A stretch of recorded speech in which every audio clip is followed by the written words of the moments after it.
أشهد أن لا إله إلا الله وحده لا شريك له وأشهد أن محمدا عبده ورسوله أما بعد فأعوذ بالله من الشيطان الرجيم بسم الله الرحمن الرحيم الحمد لله رب العالمين الرحمن الرحيم مالك يوم الدين إياك نعبد وإياك نستعين اهدنا الصراط المستقيم صراط الذين أنعمت عليهم غير المغضوب عليهم ولا الضالين. Bahas berkenaan dengan peperangan yang dilancarkan untuk melawan fitnah kefasadan yang terjadi di masa Hadrat Abu Bakar Siddiq radhiyallahu anhu. Berkenaan dengan hal tersebut, rincian perjalanan Hadrat Khalid bin Walid menuju wilayah Buta untuk menghadapi Malik bin Nuwairah adalah sebagai berikut. Buta adalah nama sebuah mata air milik Bani Asad. Malik bin Nuwairah berasal dari Bani Yarmu yang merupakan salah satu cabang Bani Tamim.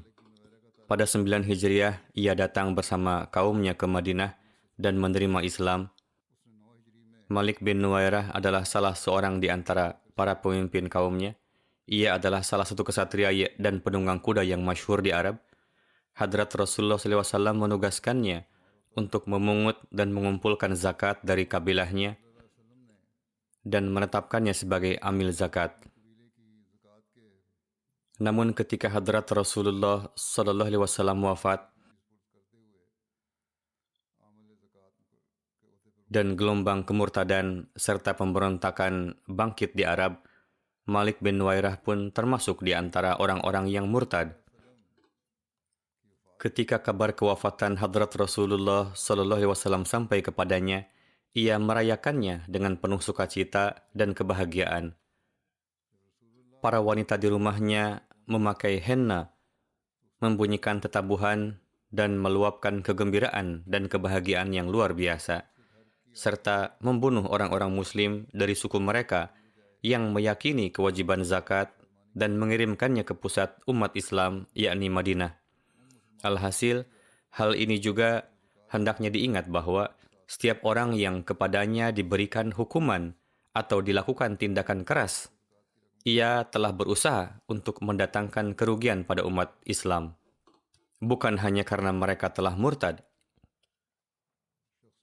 Bagaimanapun, berkenaan dengannya lebih lanjut ditambahkan bahwa di satu sisi ia menolak untuk membayar zakat dan menyerahkan kembali harta zakat yang telah terkumpul kepada kaumnya. Di sisi lain, ia bergabung dengan Sajah, seorang perempuan pemberontak yang mendakwakan kenabian palsu yang datang untuk menyerang Madinah dengan membawa laskar yang besar. Nama aslinya adalah Sajah binti Harith. Kunyahnya adalah Ummi Sadir. Ia adalah seorang dukun Arab dan salah satu pendakwa kenabian, serta kepala suku pemberontak yang muncul di Arab tak lama sebelum atau ketika masa-masa kemurtadan. Sajah berasal dari kabilah Bani Tamim dan garis keturunannya dari pihak ibu berasal dari kabilah Bani Taghlab yang sebagian besar beragama Nasrani. Sajah sendiri adalah seorang Nasrani dan seorang yang sangat menguasai kekristenan dikarenakan suku dan keluarganya yang beragama Kristen. Ia datang dari Irak bersama para pengikutnya dan berniat untuk menyerang Madinah.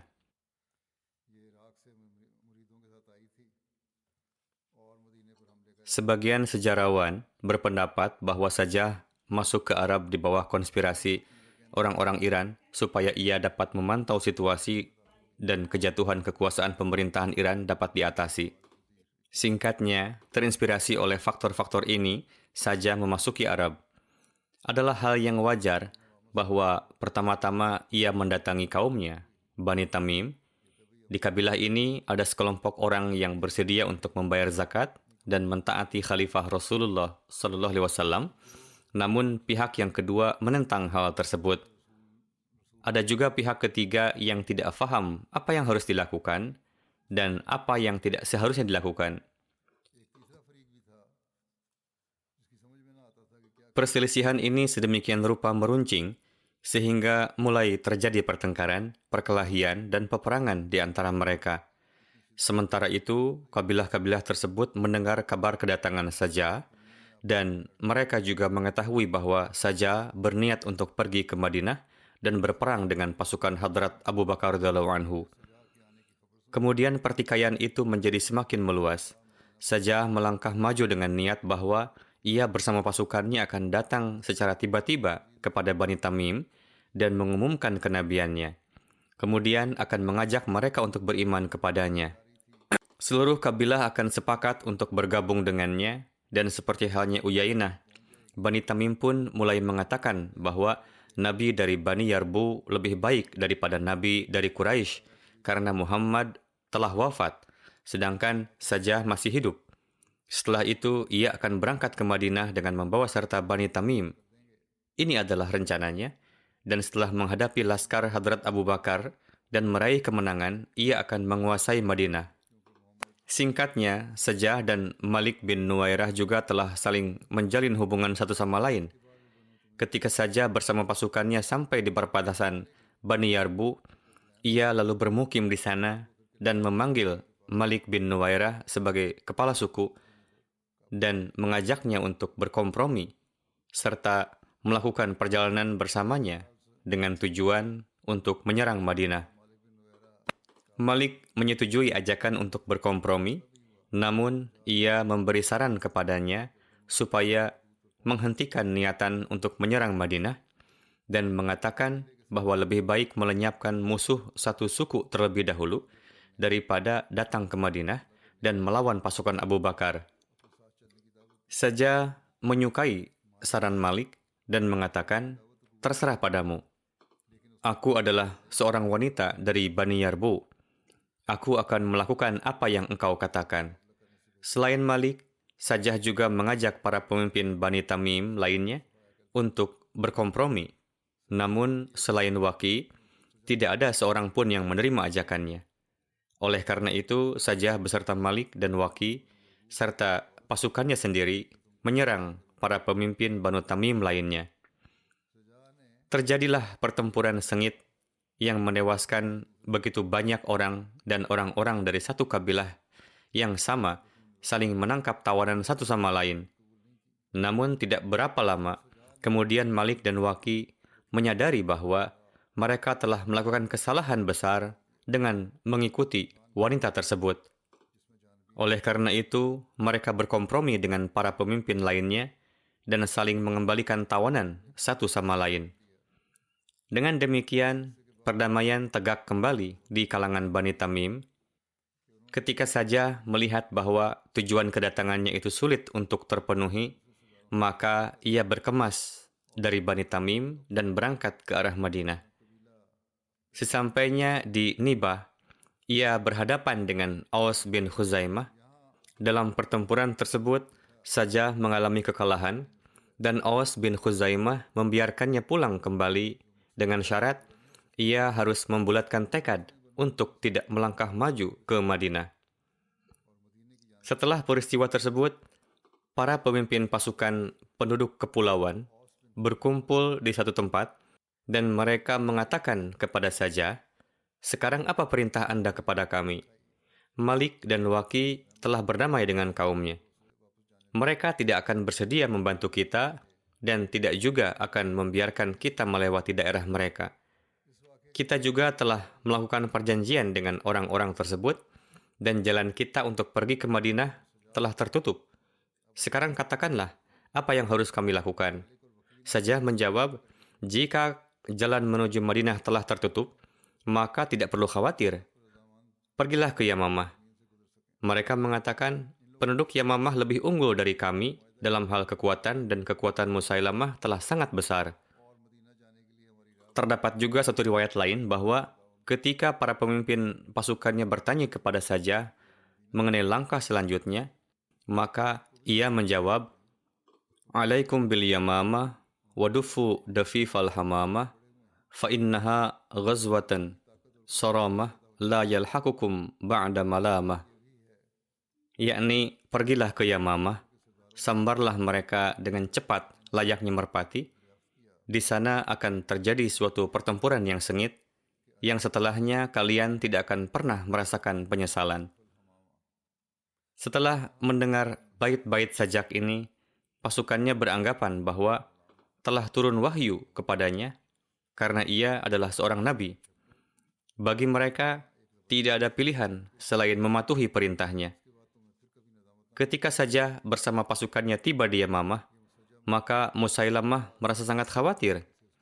Ia berpikir, jika ia terlibat perang dengan pasukan saja, maka kekuatannya akan menjadi lemah. Pasukan Muslim akan menyerangnya, dan kabilah-kabilah yang ada di sekitarnya akan menolak untuk taat kepadanya. Setelah berpikir seperti itu, ia memutuskan untuk berkompromi dengan Sajah. Pertama, dia mengirimkan hadiah-hadiah, kemudian mengirimkan pesan bahwa ia ingin bertemu dengan Sajah. Sajah memberikan izin kepada Musailamah. Musailamah menemuinya bersama 40 orang dari Bani Hanifah dan berbincang dengannya secara pribadi. Dalam perbincangan itu, Musailamah memperdengarkan beberapa bait sajak kepada Sajah yang membuatnya terkesan. Sajah juga membalasnya dengan sajak-sajak yang serupa. Untuk dapat mengendalikan Sajah sepenuhnya dan menjadikannya sekutu, Musailamah memberikan usulan dengan mengatakan, kita harus menyatukan kenabian kita berdua dan menikah. Sajah menyetujui saran ini dan pergi ke kemahnya bersama Musailamah. Setelah tinggal di sana selama 3 hari, ia kembali kepada pasukannya dan menyampaikan kepada kawan-kawannya bahwa ia mendapati Musailamah adalah seorang yang benar. Oleh karena itu, ia menikahinya. Orang-orang bertanya kepadanya bahwa apakah ditetapkan juga sejumlah mahar? Ia menjawab bahwa tidak ditetapkan mahar. Mereka memberi saran bahwa kembalilah kepadanya dan tetapkanlah mahar, karena tidak baik orang seperti Anda menikah tanpa mahar.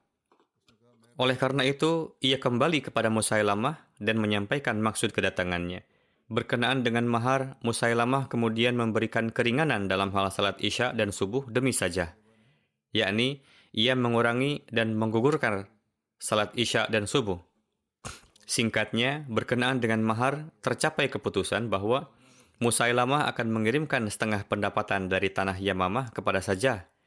Sajah meminta supaya Musailamah membayar di muka setengah dari pendapatan tahun depan yang merupakan bagiannya. Oleh karena itu, Musailamah menyerahkan kepadanya setengah bagian dari pendapatan tahunan, yang kemudian ia bawa pulang ke tanah airnya. Untuk membawa setengah lagi pendapatan tahunan yang tersisa, ia meninggalkan beberapa orang pengikutnya di Bani Hanifah. Sajah menetap di Bani Taglib. Berkenaan dengannya, diriwayatkan juga bahwa di kemudian hari ia bertaubat dan menerima Islam. Sebagian berpendapat bahwa ia menerima Islam di masa Hadrat Umar radhiyallahu anhu, hingga Hadrat Amir Muawiyah pada tahun paceklik mengirimnya bersama kaumnya ke Bani Tamim, di mana hingga kewafatannya ia menetap di sana sebagai orang Islam. Hadrat Abu Bakar radhiyallahu anhu memerintahkan kepada Hadrat Khalid bin Walid bahwa setelah menyelesaikan urusan dengan Tulaihah Asadi, pergilah untuk menghadapi Malik bin Nuwairah yang menetap di Butah. Ketika Hadrat Khalid sampai di Butah, beliau tidak mendapati seorang pun di sana. Meskipun demikian, beliau melihat bahwa Ketika Malik merasa ragu-ragu dengan rencananya, ia mengirim semua kawannya untuk menjaga properti mereka dan melarang mereka untuk datang secara bersamaan. Ia berpikir bahwa akan sulit untuk melakukan perlawanan. Sebelumnya, Malik pun telah berpisah dengan wanita tersebut, yakni saja, atau mungkin inilah alasannya, ia tidak melakukan perlawanan. Hadrat Khalid mengirimkan beberapa pasukan ke berbagai arah dan memberikan perintah kepada mereka bahwa kemanapun kalian sampai, pertama-tama ajaklah mereka ke dalam Islam, dan jika mereka tidak menerima, tangkaplah mereka, dan barang siapa yang melakukan perlawanan, bunuhlah mereka. Salah satu dari pasukan tersebut menangkap Malik bin Nuwairah bersama beberapa orang dari Bani Thalabah bin Yarbu, yakni Ashim, Uwaid, Arin, dan Jafar, dan membawa mereka kepada Hadrat Khalid. Terjadi perselisihan di dalam pasukan yang di dalamnya juga terdapat Hadrat Abu Qatadah. Di sini terdapat satu riwayat dari ayahanda, Urwah. Di saat itu, setelah adanya gerakan ini, orang-orang memberi kesaksian, ketika kami mengumandangkan azan, mengucapkan iqamah, serta melaksanakan salat, maka hal ini jugalah yang dilakukan oleh orang-orang. Namun ada yang lain yang mengatakan bahwa hal demikian tidaklah terjadi. Hadrat Abu Qatadah memberi kesaksian bahwa orang-orang itu telah mengumandangkan azan, mengucapkan iqamah, dan melaksanakan salat. Karena adanya kesaksian yang berbeda ini, Hadrat Khalid lantas menangkap orang-orang tersebut. Terdapat dua corak riwayat mengenai terbunuhnya Malik bin Nuwairah. Di satu riwayat, Malik bin Nuwairah telah dibunuh. Tertera bahwa saat itu malam sangat dingin, sehingga sulit untuk dapat bertahan darinya. Tatkala cuaca dingin semakin memuncak, Hadrat Khalid memerintahkan seseorang untuk menyeru. Orang itu dengan lantang menyeru, "Adfi'u asrakum," yakni hangatkanlah para tawananmu, yakni selamatkanlah mereka dari cuaca dingin. Namun dari pemahaman Banu Kinanah, lafaz tersebut memberi makna yang berbeda, yakni bunuhlah mereka. Jadi, para prajurit yang ada memahami lafaz tersebut sesuai dengan makna setempat yang berlaku, yaitu mereka diperintahkan untuk membunuh para tawanan itu. Atas hal ini, mereka lantas membunuh semuanya. Hadrat Zirar bin Azwar membunuh Malik. Di satu riwayat lain, Abd bin Azwar Asadi lah yang telah membunuh Malik. Namun, menurut Qalbi, Zirar bin Azwar lah yang telah membunuhnya. Tatkala Hadrat Khalid mendengar hiruk-pikuk yang ada, Hadrat Khalid bin Walid saat itu telah keluar dari kemah beliau, tetapi saat itu para prajurit telah menyelesaikan tugas mereka atas segenap tawanan itu. Dan kini apalah yang dapat beliau perbuat? Beliau berkata, apa saja yang telah Allah kehendaki, hal itu akan tetap terjadi. Di dalam riwayat lain tertera bahwa Hadrat Khalid memanggil Malik bin Nuwairah. Beliau memperingatkannya karena ia bersekutu dengan saja dan menghalangi zakat. Beliau berkata, apakah Anda tidak tahu bahwa zakat adalah sahabat dari salat, yaitu keduanya memiliki perintah yang sama, dan Anda telah menolak untuk memberi zakat. Malik berkata, inilah yang juga ada dalam fikiran sahabat Anda. Orang ini tidak mengucapkan Rasulullah, tetapi sahabat atau kawan Anda. Hadrat Khalid bersabda, apakah sosok yang menjadi sahabat kami ini bukanlah sahabatmu juga? Lalu beliau memerintahkan Zirar untuk menebas lehernya, hingga ia pun meninggal. Ini adalah satu riwayat tentang peristiwa kematiannya. Menurut riwayat Tawarikh, dalam hal ini Abu Qatadah berbincang dengan Hadrat Khalid dan terjadi perdebatan di antara keduanya. Karena adanya perselisihan dengan Hadrat Khalid, Abu Qatadah meninggalkan pasukan dan pergi menuju Hadrat Abu Bakar dan mengadu kepada Hadrat Abu Bakar bahwa Hadrat Khalid telah membunuh Malik bin Nuwairah, sementara dia adalah seorang Muslim. Kemudian Khalid menikahi jandanya. Padahal bangsa Arab menganggap bahwa menikah di tengah medan peperangan adalah bukan hal yang baik. Hadrat Umar pun sangat mendukung pendirian Qatadah. Hadrat Abu Bakar sangat tidak menyukai tindakan Abu Qatadah yang meninggalkan pasukan tanpa izin dari amir pasukan, yaitu Hadrat Khalid, lalu pergi ke Madinah. Hadrat Abu Bakar memerintahkan kepadanya untuk kembali kepada Hadrat Khalid. Alhasil, Abu Qatadah kembali kepada Hadrat Khalid. Di dalam Tarikh Tabari, rincian selanjutnya adalah sebagai berikut. Hadrat Umar menyatakan ke hadapan Hadrat Abu Bakar bahwa Khalid bertanggung jawab atas darah seorang Muslim, Dan apabila hal ini tidak dapat terbukti, maka sekurang-kurangnya hal ini telah menjadi dasar agar ia dipenjara. Hadrat Umar sangat bersikeras dalam hal ini, yaitu pembunuhan yang telah terjadi. Karena Hadrat Abu Bakar belum pernah memenjarakan sosok bawahan atau panglima perangnya, maka beliau bersabda, "Wahai Umar, diamlah dalam perkara ini. Khalid bin Walid telah melakukan kesalahan dalam berijtihad. Jadi, janganlah Anda mengucapkan apapun dalam hal ini." Lalu, Hadrat Abu Bakar pun membayar tebusan atas darah Malik. Hadrat Abu Bakar telah mengirim surat kepada Khalid supaya ia dapat datang. Hadrat Khalid datang dan menjelaskan semua rincian peristiwa itu, serta memohon maaf atas hal tersebut. Hadrat Abu Bakar lalu menerima permohonan maafnya. Tentang kedatangan Hadrat Khalid ke Madinah ini, di dalam satu riwayat dijelaskan, tatkala Hadrat Khalid selesai dari operasinya, beliau datang ke Madinah dan masuk ke dalam Masjid Nabawi. Saat masuk ke Madinah, Hadrat Umar berkata kepadanya, "Anda telah membunuh seorang muslim, lalu menikahi jandanya. Demi Tuhan, saya pasti akan merajammu." Saat itu, Hadrat Khalid sama sekali tidak mengeluarkan ucapan apapun, karena ia menganggap bahwa Hadrat Abu Bakar pun akan memiliki pemikiran yang sama. Ia pergi menghadap kepada Hadrat Abu Bakar. Ia menceritakan keseluruhan peristiwa yang terjadi dan memohon maaf. Lalu Hadrat Abu Bakar pun menerima permohonan maaf beliau. Setelah menerima belas kasih dari Hadrat Abu Bakar ini, ia pun berdiri. Hadrat Umar pun saat itu ada dan tengah duduk di masjid. Hadrat Khalid berkata, "Wahai putra Ummu Salamah, datanglah kepada saya dan sampaikanlah kehendak Anda." Melihat Hadrat Khalid berbicara seperti demikian, Hadrat Umar memahami bahwa Hadrat Abu Bakar telah berkenan padanya. Hadrat Umar pun terdiam, lalu beliau berdiri dan kembali ke rumah, serta tidak mengatakan apapun kepada Hadrat Khalid. Menurut satu riwayat lain, saudara dari Malik yaitu Mutammim bin Nuwairah datang menghadap Hadrat Abu Bakar untuk meminta qisas atas kematian saudaranya. Ia juga meminta untuk membebaskan semua tawanan. Hadrat Abu Bakar menerima permintaannya untuk membebaskan semua tawanan dan beliau mengirim pesan agar perintah ini dilaksanakan. Lalu Hadrat Abu Bakar membayar uang diat atas kematian Malik. Hadrat Umar sangat bersikeras kepada Hadrat Abu Bakar terkait Hadrat Khalid ini supaya ia disingkirkan. Hadrat Umar berkata bahwa pedangnya telah menghilangkan nyawa muslim yang tidak berdosa. Namun Hadrat Abu Bakar berkata, "Umar, tidaklah mungkin saya tidak menghunus kembali pedang yang dahulu Allah Ta'ala telah menghunusnya untuk menghadapi kaum kafir.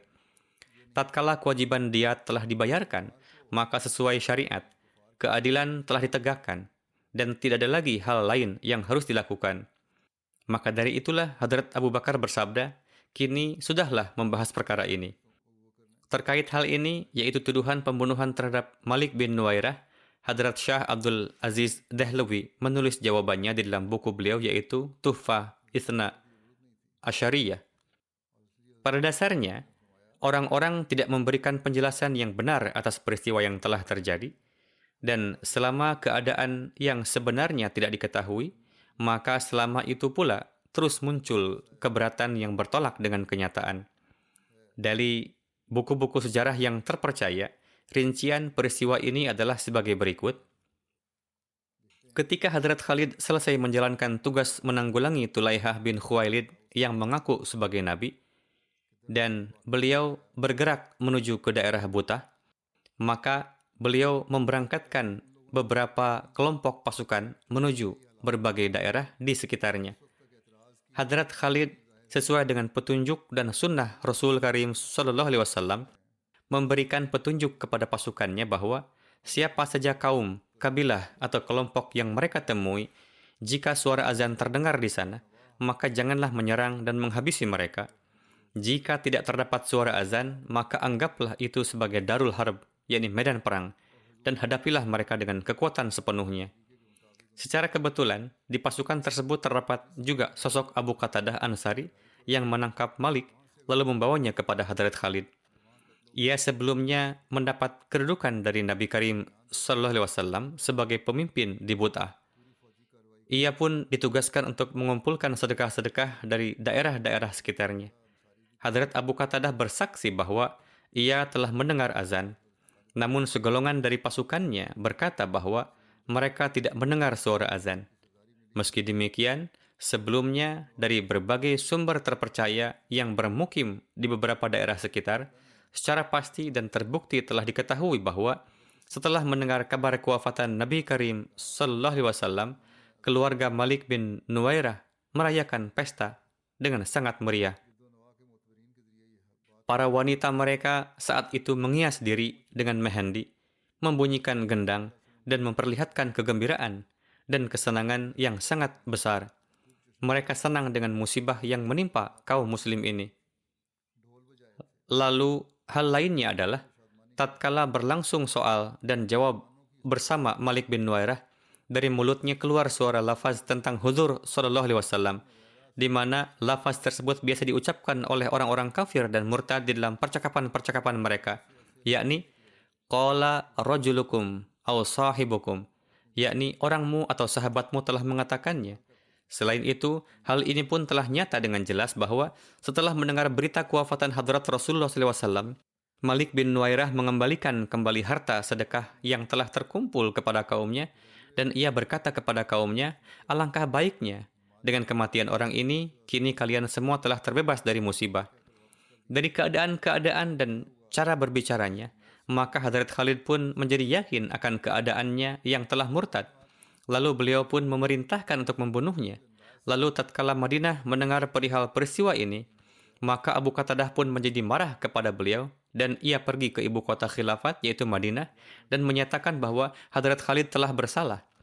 Jadi pada awal mula, Hadrat Umar Faruk pun telah beranggapan bahwa telah terjadi penumpahan darah yang keliru, sehingga qisas pun wajib dijalankan. Namun, Hadrat Abu Bakar memanggil Hadrat Khalid dan menyelidiki keadaan yang sebenarnya dan bertanya kepada beliau perihal peristiwa yang sesungguhnya, sehingga segenap keadaan dan rahasia pun menjadi tersingkap atas beliau dan menganggap Hadrat Khalid tidak bersalah, dan beliau tidak dijatuhi hukuman apapun. Dan kedudukan beliau sebelumnya pun telah dipulihkan. Mengenai pembunuhan Malik bin Nuwairah ini, seorang penulis lain menuliskan, terdapat banyak perselisihan di dalam riwayat-riwayat tentang peristiwa Malik bin Nuwairah, yakni apakah ia terbunuh secara aniaya atau apakah ia memang pantas untuk dibunuh. Suatu hal yang telah menghancurkan Malik bin Nuwairah adalah sikap ketakaburan, kesombongan, dan penolakannya. Sifat jahiliyah masih ada di dalam dirinya. Karena tidaklah sepeninggal Rasulullah, seorang muslim menghindar dari kewajiban taat kepada Khalifatul Rasul dan membayar zakat di Baitul Mal. Ia menulis, menurut gambaran saya, ia adalah sosok yang haus akan kekuasaan dan kepemimpinan. Bersamaan dengan itu, ia pun merasa iri dengan beberapa kerabatnya yang juga termasuk dari antara para pemuka Banu Tamim, yang mana mereka tunduk dan taat atas kekhalifahan Islam. Dan mereka telah menjalankan kewajiban-kewajiban mereka kepada pemerintah. Jadi, ia merasa iri dengan orang-orang yang telah taat kepada khilafat dan yang telah menunaikan kewajiban zakat dan hal lainnya. Hal ini diperkuat baik dari segi ucapan dan perbuatannya. Keadaannya yang telah murtad dan berpihak pada saja, tindakannya yang telah membagi unta hasil zakat kepada orang-orang di sekelilingnya dan menolak menyerahkan kepada Hadrat Abu Bakar, sikap pemberontakannya dan tidak mendengar nasihat-nasihat para kerabatnya yang muslim, hal-hal ini telah membuktikan dirinya sebagai seorang yang telah melanggar. Dan dari hal ini telah jelas bahwa orang ini lebih dekat pada kekafiran daripada Islam. Di satu sisi, ia telah menyatakan dirinya muslim dan ingin disebut muslim, tapi di sisi lain, ia dekat dengan kekafiran. Jika memang tidak terdapat bukti yang kuat atas tuduhan terhadap Malik bin Nuwairah ini, maka penolakannya terhadap zakat telah cukup menjadikannya sebagai pelanggar. Bagi para sejarawan awalin, hal ini telah menjadi satu kepastian yang telah terbukti bahwa ia telah ingkar membayar zakat.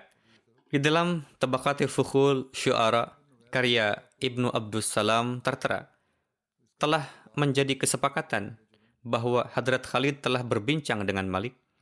Ia berusaha untuk melenceng dari ajarannya, tetapi Malik masih menerima salat. Ia berkata bahwa dirinya akan melakukan salat, tetapi ia menolak untuk membayar zakat.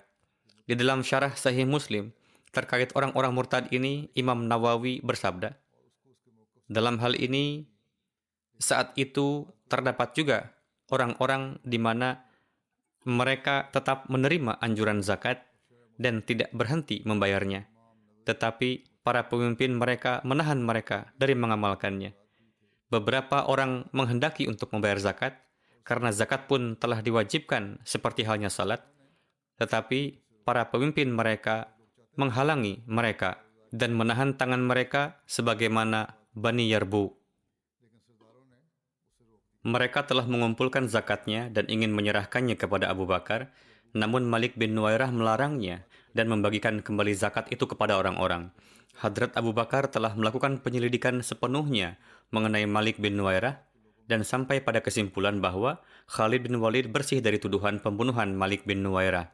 Abu Bakar dalam perkara ini lebih memahami hakikat dibandingkan dengan orang lain dan memiliki pandangan yang dalam, karena beliau adalah khalifah dan semua berita sampai kepada beliau dan keimanan beliau pun paling unggul dari semuanya. Dalam mensikapi Khalid, beliau radhiyallahu anhu mengikuti teladan Rasulullah Shallallahu Alaihi Wasallam, karena Rasulullah tidak pernah memakzulkan Khalid dari tanggung jawab yang telah diberikan kepadanya. Sekalipun Hadrat Khalid pernah melakukan hal-hal yang membuat Rasulullah gelisah, namun Rasulullah tetap menerima alasan yang disampaikan oleh Khalid. Lalu beliau Shallallahu Alaihi Wasallam bersabda kepada orang-orang, janganlah menimpakan kesulitan kepada Khalid, karena ia adalah salah satu di antara pedang Allah yang dengan perantaraannya Allah Ta'ala telah menguasai orang-orang kufar. Kemudian ada satu keberatan dalam hal ini, bahwa Hadrat Khalid telah menikahi Ummi Tamim binti Minhal. Dilontarkan keberatan berkenaan dengan Hadrat Khalid bahwa beliau menikahi Laila binti Minhal ketika perang berlangsung dan tidak menunggu terpenuhinya masa iddah. Berkenaan dengan pernikahan ini, dalam tarikh Tabari dijelaskan sebagai berikut.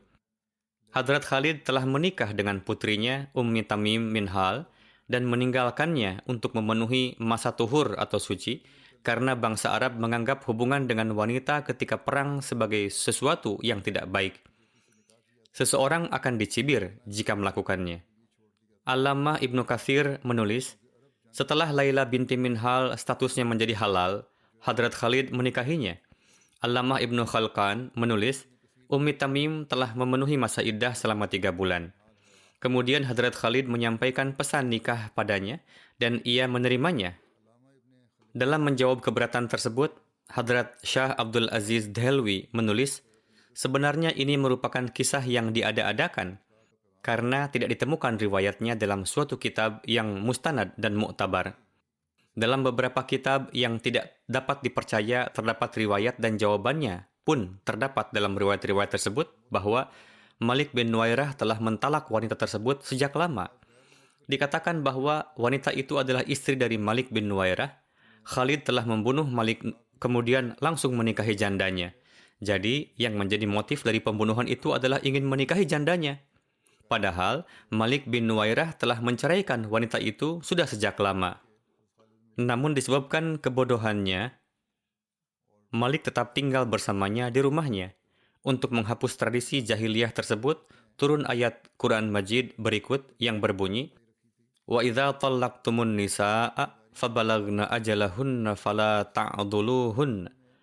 Apabila kamu mentalak istri-istrimu, lalu habis masa iddahnya, maka janganlah kamu menghalangi mereka. Untuk itu, iddah wanita tersebut sudah terpenuhi sejak lama dan telah halal untuk menikah lagi. Karena Malik telah mentalaknya dan hanya menyimpannya di rumah. Berkenaan dengan pernikahan Hadrat Khalid, ada satu lagi penulis yang menulis bahwa nama Ummi Tamim sebenarnya adalah Laila binti Sinan Minhal. Ia adalah istri dari Malik bin Nuwairah. Berkenaan dengan pernikahan Hadrat Khalid dengan wanita tersebut telah menimbulkan perdebatan sengit. Singkatnya sebagai berikut, sebagian orang menuduh Hadrat Khalid bahwa beliau telah terpesona dengan kecantikan dan mencintai Ummi Tamim. Untuk itu, Hadrat Khalid tidak bisa menunggu lagi sehingga seketika menjadi tawanan, wanita itu langsung dinikahi. Artinya adalah itu bukan pernikahan melainkan perzinahan. Namun tuduhan tersebut benar-benar diada-adakan dan dusta belaka, tidak dapat dipercaya karena tidak ditemukan bukti apapun dalam rujukan lama akan hal itu walau hanya isyarah. Allamah Mawardi bersabda bahwa Khalid telah membunuh Malik bin Nuwairah karena ia melarang untuk membayar zakat. yang karenanya darahnya menjadi halal, dan karenanya juga status pernikahannya dengan Ummi Tamim dengan sendirinya menjadi rusak. Dan berkenaan dengan para wanita murtad, hukum syariatnya adalah ketika ditemukan di medan perang, maka tawanlah, jangan dibunuh. Sebagaimana yang diisyarahkan oleh Imam Sarkhasi. Ketika Ummi Tamim datang sebagai tawanan, Khalid menyukainya untuk dirinya, dan ketika statusnya sudah halal, kemudian lengkaplah status sebagai suami istri. Berkenaan dengan ini, Syekh Ahmad Syakir menjelaskan lebih lanjut bersabda, Khalid telah mengambil Ummi Tamim dan anaknya sebagai milke yamin, yakni apa yang dimiliki oleh tangan kanannya, karena statusnya sebagai tawanan perang, dan bagi wanita yang berstatus demikian, tidak ada masa iddah. Jika ia dalam keadaan hamil, diharamkan bagi pemiliknya untuk mendekatinya hingga melahirkan. Sedangkan jika tidak dalam keadaan hamil, maka masa iddahnya hanya 1 kali haid saja.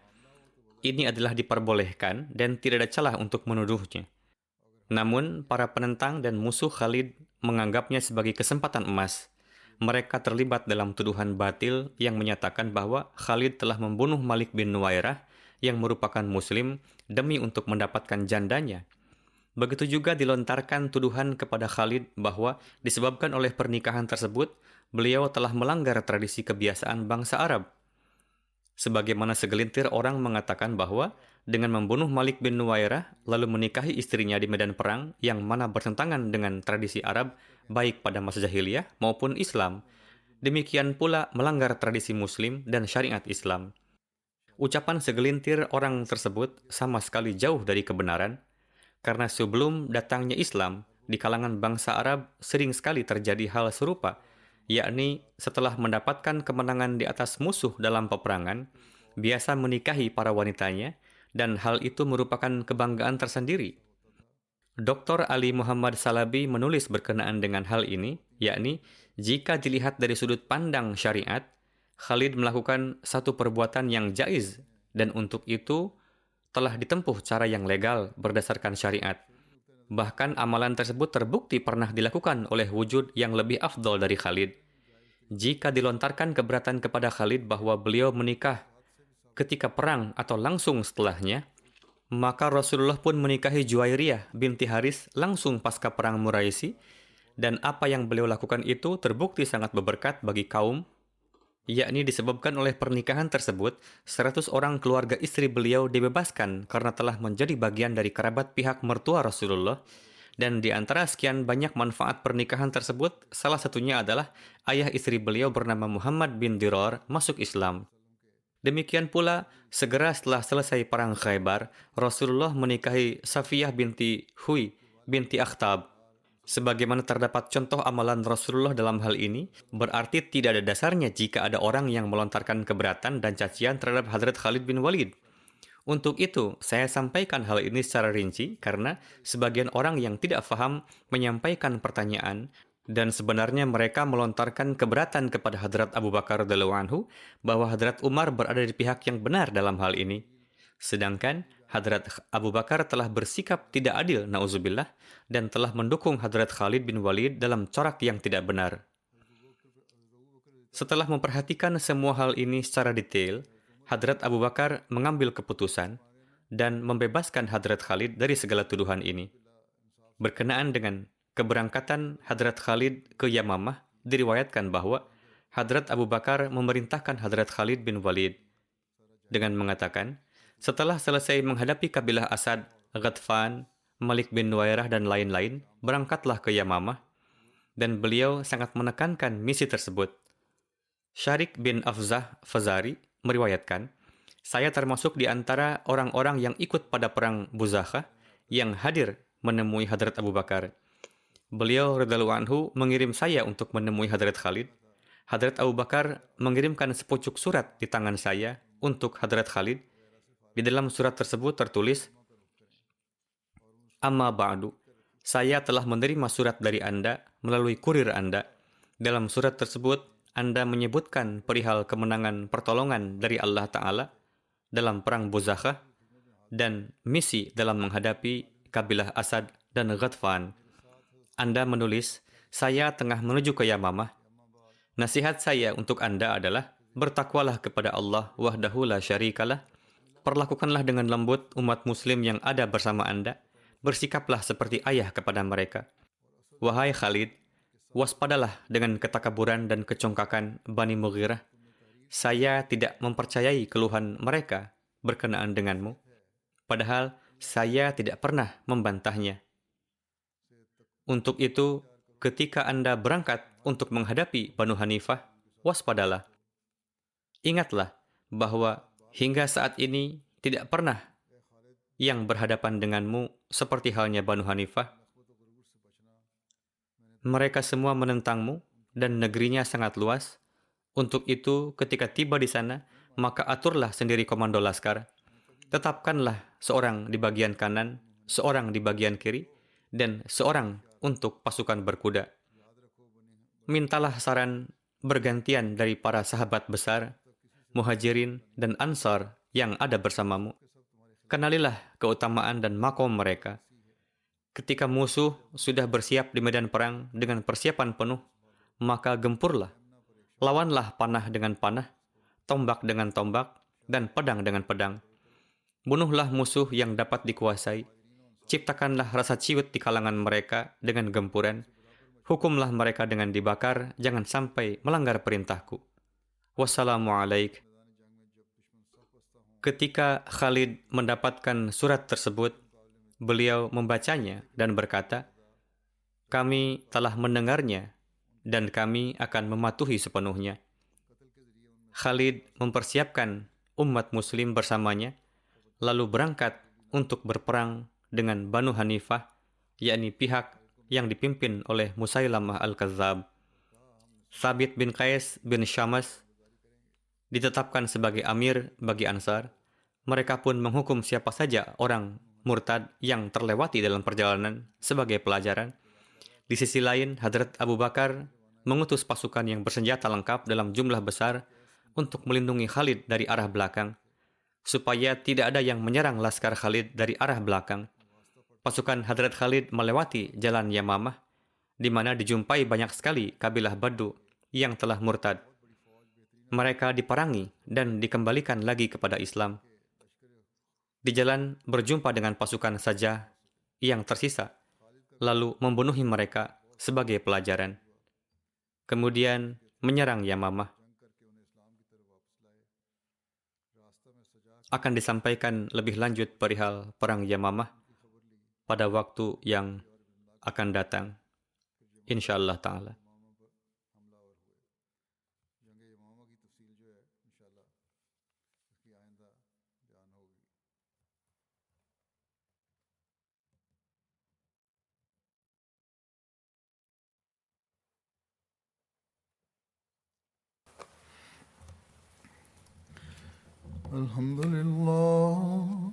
الحمد لله نحمده ونستعينه ونستغفره ونؤمن به ونتوكل عليه ونعوذ بالله من شرور أنفسنا ومن سيئات أعمالنا من يهده الله فلا مضل له ومن يضلل فلا هادي له ونشهد أن لا إله إلا الله ونشهد أن محمدا عبده ورسوله عباد الله رحمكم الله إن الله يأمر بالعدل والإحسان وإيتاء ذي القربى وينهى